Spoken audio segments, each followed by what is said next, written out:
Mark P. When I was first in Scientology long ago, the mission's executive director was very dictatorial and reminds me a lot of David Miscavige now, but on a smaller scale. Anyone who crossed him was tossed out of the mission, and he would attempt to get them declared suppressive, much more difficult in the 70s. How much did/does this occur in the top positions of past and current orgs? Hey, yeah, this happens all the time. Not all orgs. I was overseeing 34 churches of Scientology as a manager overseeing West US, and that included 3 Sea Org orgs and then 31 Class 5 orgs, or local city-level churches. So during that time, during the 8 years that I was doing this, I interacted with every executive director from every single one of these orgs, and many of the staff of these different orgs as I went around either out to those orgs on different projects, or just interacted with them through the telexes and dispatches and that kind of thing. And after a few years of this, you really get a familiarity with who all the staff are and how everything's working and who's got a temper and who doesn't. And there were definitely a few of the Class 5's executive directors, the org EDs, as we would call them, who were little Napoleons. They were really, really harsh, dictatorial, authoritarian types. Heavy ethics, stringent application of policy in the worst possible interpretation.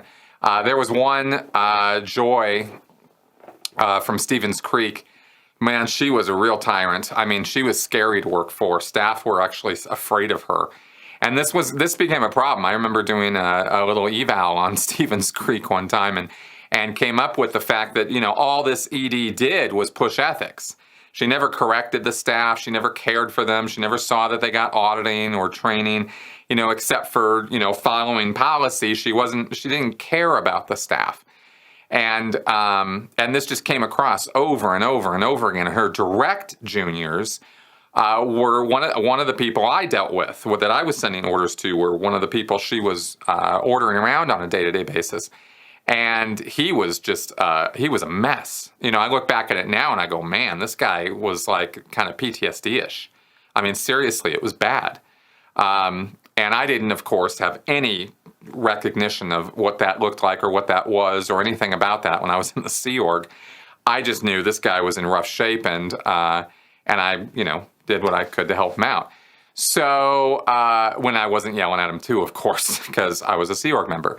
So anyway, that was one example, right? Was out in Stevens Creek. There are other examples for sure of EDs who would definitely be, quite harsh. But I think Joy pretty much took the cake for West US as the harshest. I think Jeannie Sonnenfeld takes the cake on that in the Eastern United States. She was, anyway, that's just for former insiders. There you go.